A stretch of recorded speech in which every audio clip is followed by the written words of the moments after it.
I don't know if you're gonna hear the bells or not, but see what happens. All right.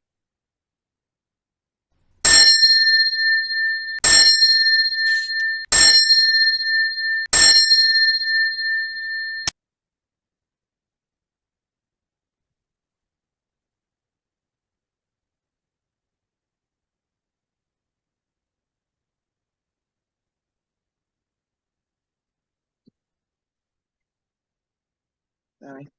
Good morning. Oops, sorry. Oh my Lord, thank you. Good morning. Sorry, I'm working on my phone, so it's a little different. I got the candle here. Welcome home. There is in this place the possibility of healing, of repair, of making things right within ourselves and between us and the wider world. We gather around this light of hope as we share this time together. Amen, Ashe, and may it be so. Welcome everyone and happy equinox as of 8:43 this morning. The earth was in balance and it's a time that is celebrated by various spiritual groups around the world. So we're going to celebrate this morning a combination of a Native American and a pagan celebration that I kind of put together to make it work for Wedgewood. So we will celebrate autumn, even though it doesn't feel like it outside, but we are celebrating the equinox. And one of the themes of the equinox is the earth being in balance and that we get ourselves and our lives in balance as well. So our prelude this morning is Prayer for Balance, performed by Daniela Riojas. And it's a prayer for balance. And this is what the song means to her. And she asked us as we listen to pray for the balance between order and chaos. Pray for the in-between, the place amidst being grounded with stability and being flexible to change. Prayer for these times of transition and flux, that we maintain our channels of connection to the spirit and vision of harmony within ourselves, that we speak well to each other. Prayer of acknowledgement that our outer world can only be changed by changing our inner world. Prayer for nature and sound as conduits of truth, reflections of the voice of Mother Earth and Father Sky.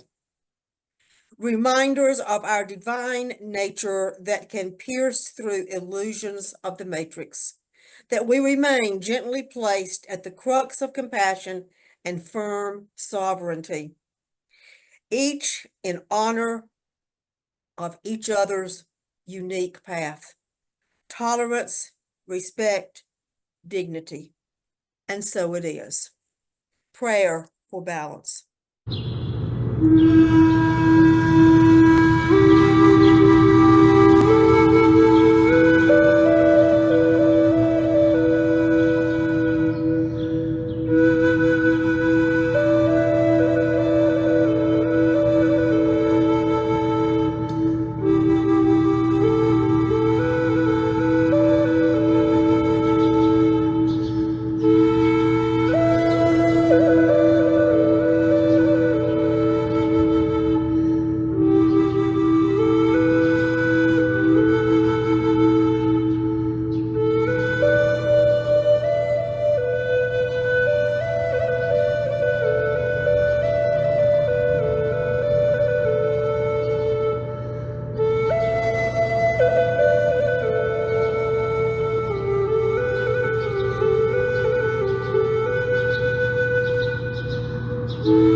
beautiful way to start the morning of Equinox.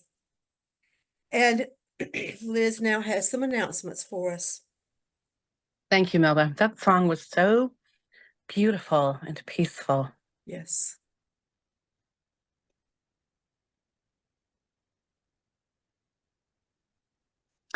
All right, we have a few announcements and upcoming events this morning. Next Sunday, we have a very special guest, so mark your calendars. We have Beverly Guy Sheftal, who is the founding director of the Women's Research and Resource Center of, I believe it's a Spelman College down in Atlanta. And she is the Ann Julia Cooper Professor of Women's Studies as well. She will be speaking next Sunday, and it's going to be a very, very powerful talk. So mark your calendars, and we hope to see you there. You definitely don't want to miss this. Social justice is at the core of who Wedgewood is, and that manifests in a few different ways. We do work directly through Wedgewood, and we also support other people and other organizations that are doing social justice work as well, because we know that we are all truly in this together. So if you can go to the next slide. We have our social justice book club. That's one of the ways we participate in social justice. We have a new book club that we've started this fall. James Percival Everett. It's a really powerful book. And join us on Thursday, September 26th at 7 p.m. We're reading chapters 1 through 4. I believe we're through 14 now. I think they did 4 last time, and now it's up to 14. Thank you. Chapters 1 through 14. I did see that 1, and for some reason, it just didn't process it through my brain. The chapters 1 through 14 this coming Thursday. And we have a service project happening at the end of October at 1 o'clock. We're going to be participating with the University Soup Kitchen, helping prepare and serve hot food and hot meals, distributing clothing and shoes to the most vulnerable among us. So if you're interested, please join us on Sunday, October 27th at 1 p.m. on North Tryon Street. It's Montford Point. I believe that's like right in front of the VAPA Center. And so we hope you can join us. You do need to sign up. The link is on our Facebook page and will be in the newsletter this week. They need a minimum of 13, but if we get more, then if you go to it and it says it's full, just message the church that you're going to be there, because they said they can use more than that. Wonderful. Thanks, Melba. And we have some community events affirming the role of women in our diverse faith communities with MECMIN at the Belk Chapel and Queens University on Sunday, October 6th. This is something I'm really excited about. A friend of Wedgewood, Hadia Mubarak, I believe will be participating. Hadia was really instrumental in our film festival that happened last June. And then on Tuesday, October 8th at 1 p.m., Jewish Voices for Peace will have a webinar on divestment and boycotting. Message the church and we'll give you the link to register. Thanks, Melba. It'll be on the Facebook page also. Perfect. And exciting news, we are, it is that time of year where Queen City Nerve has our Best in the Nest Awards. Last year, we were nominated and won Best Church. We ask that you consider nominating us. Right now it's the nominating period, so people can nominate, and we hope that you nominate us, and then the organization with the top nominations will make the final round for voting. And so we ask, if you feel so moved, to please vote for Wedgewood for Best Church. It just helps give us some great visibility. There's also the category of Best Free Event that our film festival would qualify for, since it was free. So if you feel so moved, we really, really appreciate it. Nominate us for Best Church and Best Free Event for Wedgewood. And then with our Wedgewood Film Festival, Palestine, 100 Years of Struggle. And all the information should be listed in your newsletter. And membership, we are small, but we are mighty. And if you like what you see, if you like what we're about, please consider joining us. This is a very exciting time in the life of the church, and we want your voice at the table. So it's just a really, really brief Google form, just basically collecting information. We don't make you take a class or anything, but we would love for you to join us. and connect with us. There's a lot of different ways to do that. We are active on social media. We have a Facebook group and a Facebook page. We have an Instagram. We have a website. We've got our newsletter. You can also email us or call us.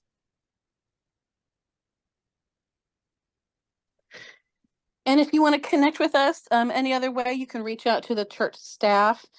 We are here to help. Melba is a ministerial coordinator. I am the community outreach coordinator. Ashanti is our music coordinator. And Ryan is our technology coordinator.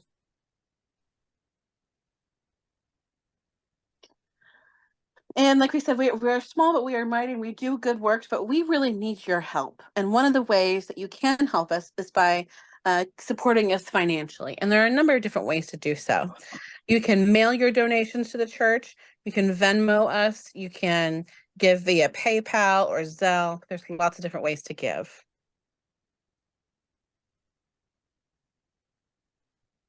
Thank you very much. Thank you. Some exciting things going on in the life of our Wedgewood community. And now Tom Blandford will lead us in our extravagant welcome. Okay. Welcome to a church that works for peace, justice, equality, and the care of Mother Earth. We are all welcome here. An extravagant welcome to you because of your gender identification, sexual orientation, ethnicity, economic situation, physical and mental challenges, doubting or believing, being depressed or full of joy. We are all welcome here.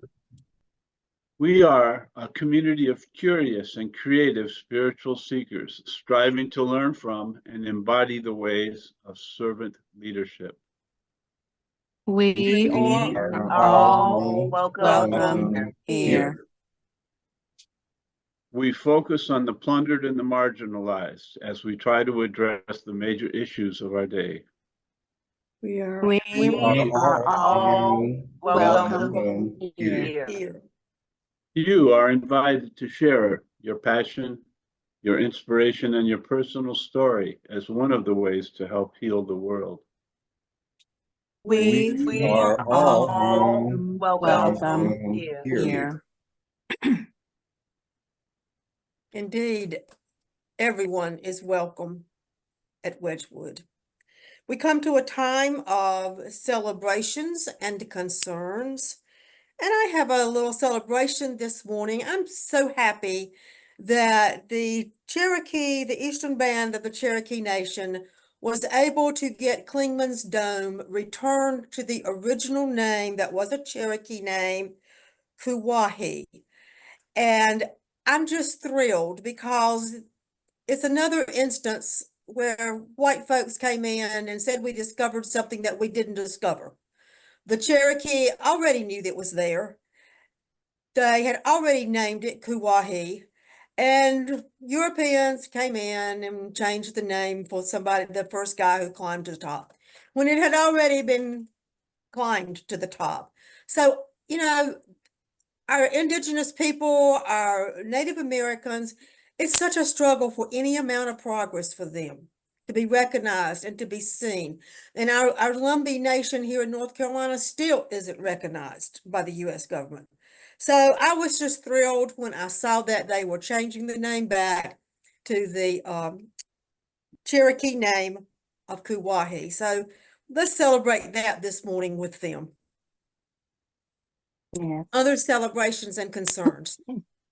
I want to thank everybody for sending your good thoughts. I missed last Sunday's service because this time last week I was in the ER in Fayetteville, getting tested for what I thought I had pneumonia, because we had a false fall a couple weeks ago, and it set off my allergies so horrendously. And I've been treating it, but I hadn't really gotten any better. Had this really nasty cough, and it got to the point where I was really struggling to breathe. And I've had pneumonia before and knew what that felt like. And I was in Fayetteville visiting family and house sitting, and I was concerned that it had turned into pneumonia. And so I went to the ER because I don't have a doctor in Fayetteville. I didn't have anywhere else to go. thankfully it didn't turn out to be pneumonia. Basically I had, the allergies, and then also I got some sort of respiratory bug. Everybody thinks about the flu and COVID, but there are really thousands of other viruses floating around, and I unfortunately got one of those and just got knocked down. But they gave me some medicine. I'm on the mend, and I just want to thank everybody for all your good thoughts. I really appreciate it. We're glad you're feeling better. I'd like to celebrate Connie, who I hope is at home sleeping, Yes. who put a tremendous amount of effort into organizing the demonstration that was held yesterday, Fight for Our Rights. So congratulations, Connie, and thank you for what you did. Yes. Good music, good speakers. Great job. Proud to call her a Wedgewoodian. Any others? Laura, any reports from your family that we need to know? No, actually, everybody's doing really well now. So Good. I guess that's a celebration.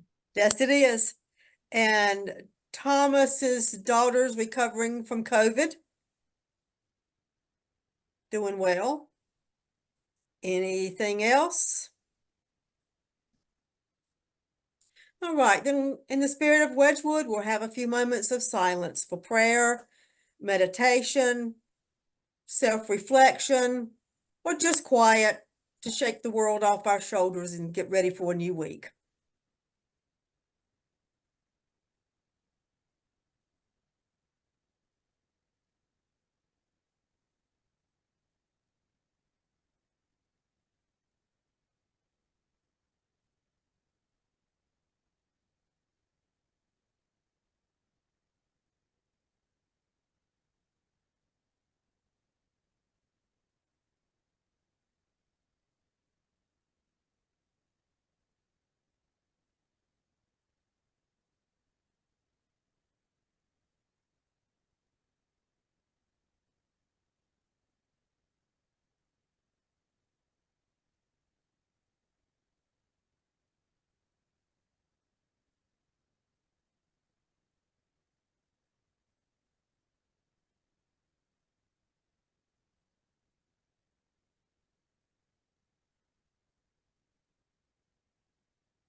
Amen.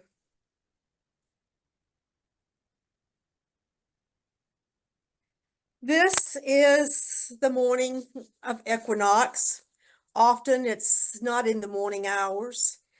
There are groups, including Unitarian Universalists, who build fires on the night of Equinox and gather around the fire and sing to celebrate the balance of the seasons and the turning of the seasons. There are all types of celebrations that people have and different thoughts about it.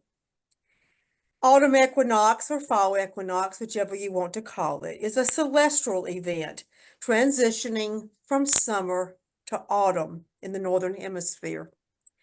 It occurs when the sun crosses the equator, resulting in equal day and night lengths. This cosmic phenomenon has captivated spiritual seekers for generations, even centuries. It holds deep symbolism and mystical meanings. In various traditions, spiritual traditions, the equinox holds great significance, such as with the Native American traditions who honor the equinox as a time of harvest and gratitude for the abundance that has been provided to us throughout the year and in the fall, especially by Mother Earth.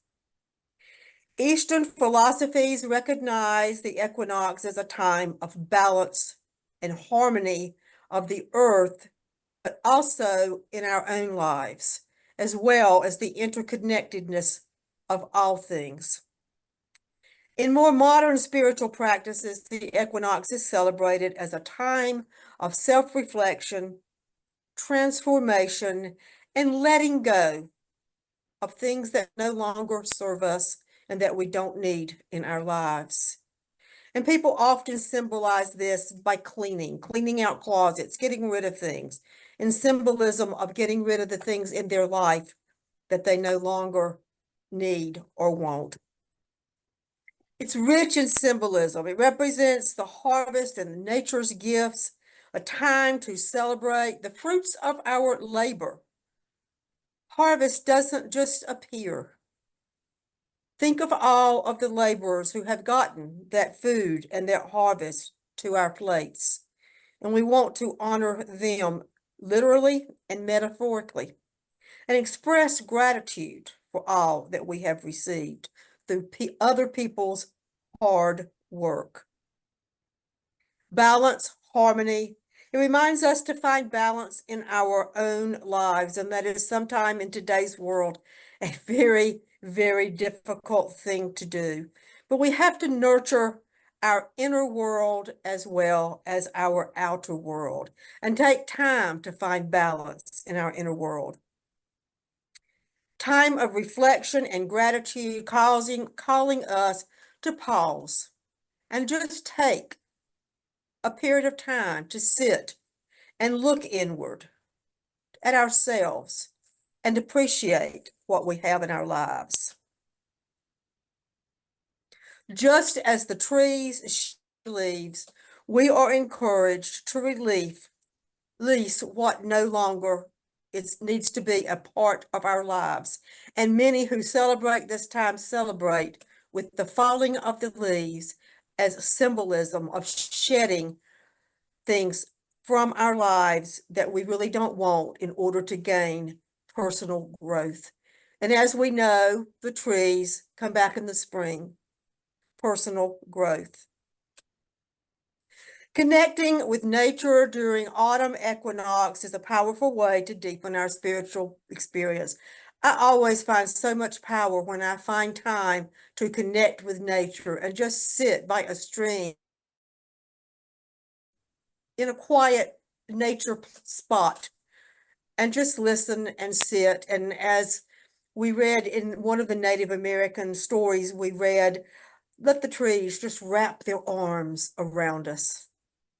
And I always think of that. That just really stuck with me. But nature always does that for me. And I think it does for a lot of people.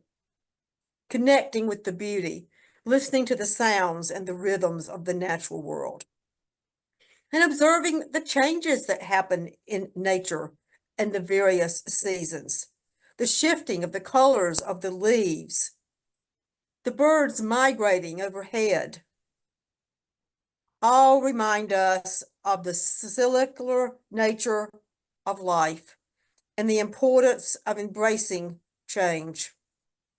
Connecting with the elements, feeling the cool breeze across our skin, listening to the sounds of the earth, all remind us of the turning and the cycles of the earth.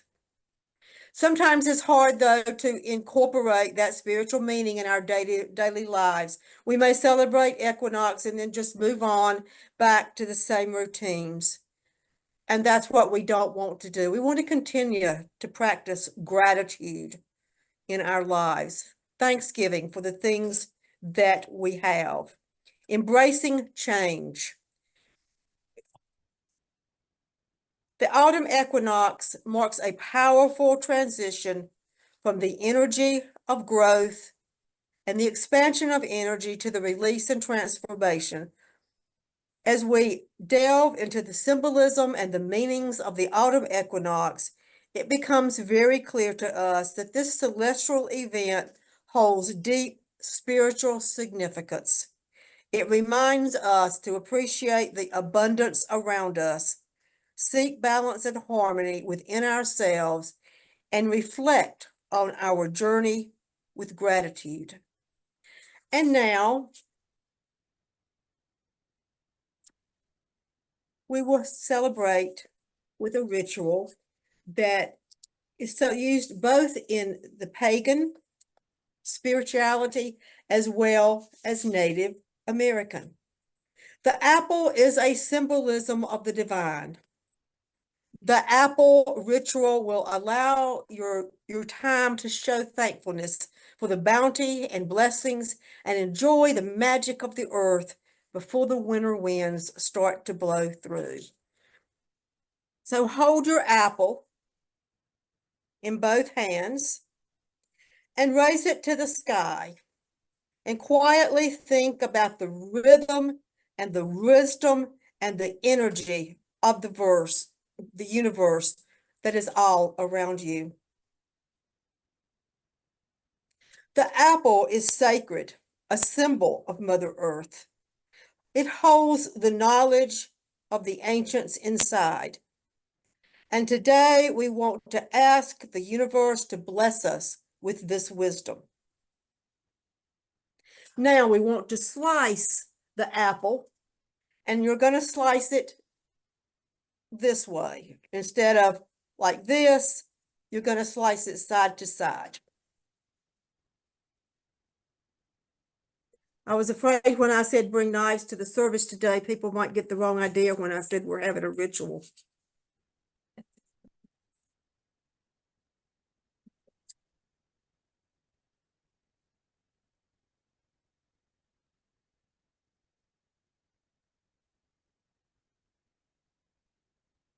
If you look inside, there is a 5-pointed star.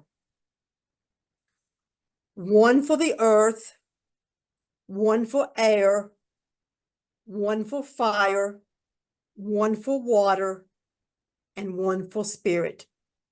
Earth, air, fire, water, and spirit. Now, if you know the northern direction, you want to hold your apple to the north.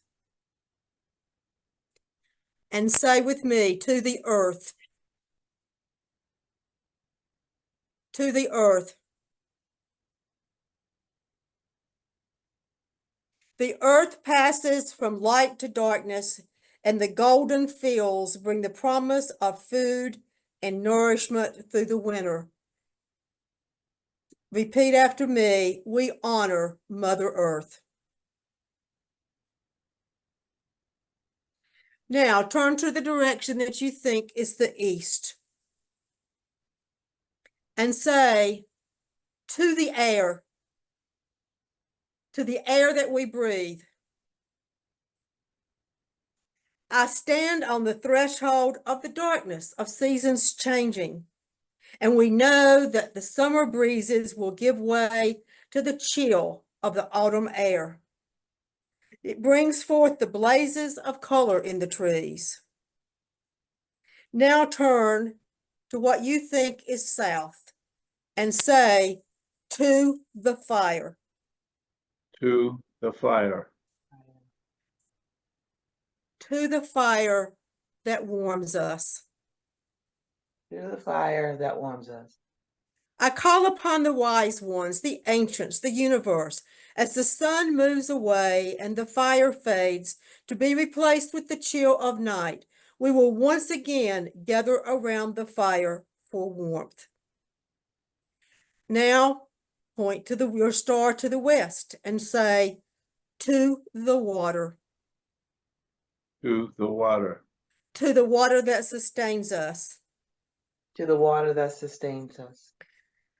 We will reflect on the guidance of the universe and let the cool autumn rains wash over us, cleansing our heart and soul. Now, to the universe. Repeat after me, to the spirit of the universe. To the spirit, To of the the spirit of the universe. We honor the spirit of the universe. We honor the spirit of the universe. Now your glass of cider or water or juice, whatever you chose to bring, raise your cup to the sky and let's toast the universe. To the universe. To the universe.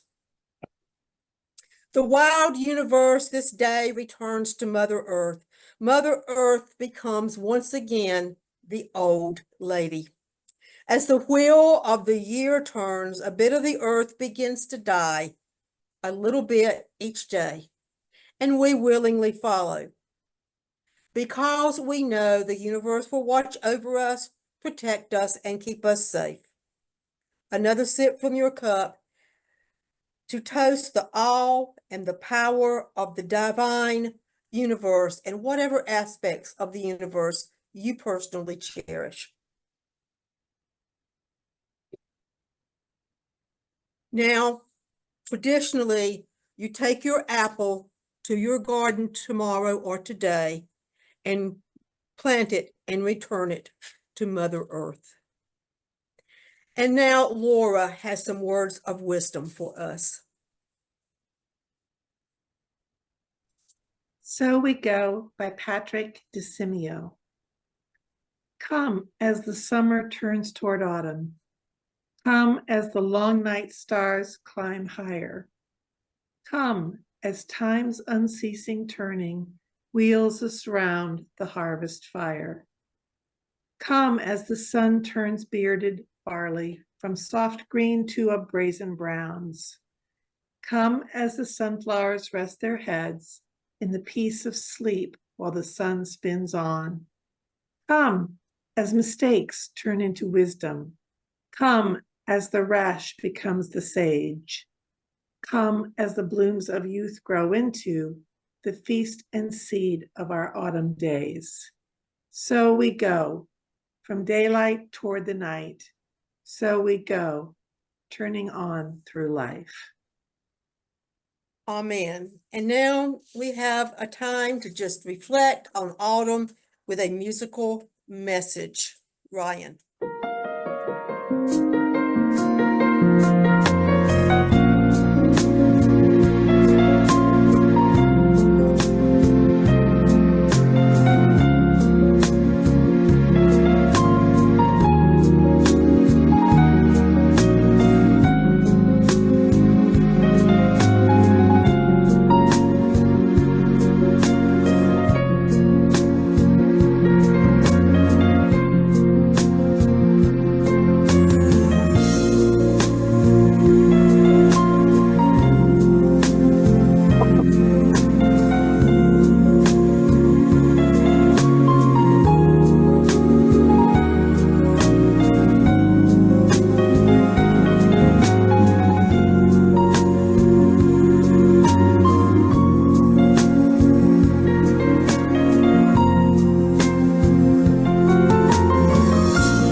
That is called Ballad to autumn. So beautiful. And as we go our way this morning, take with you and keep in your hearts and in your thoughts the earth, the air, the fire, the water, and the spirit of the universe. And remember to show gratitude. Embrace this time, the change of light, with shorter days and longer nights. The wheel has now turned, and the time has changed. The darker side of the earth remains. There's magic in the lunar light, with intuition at its height. The alchemy of Mother Earth, from birth to death, will come rebirth. The cycle of nature, unbroken and true, may it bestow peace of mind and well-being to you. And Ashanti will close us with the candle and her final words. In a second.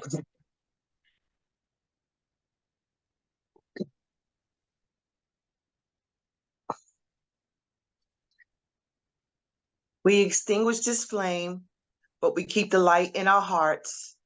With this message of love and justice, taking it outside of these walls to the world in which we live in, until we see each other again. Amen, Ashe, and may it be so. Amen. Go in peace.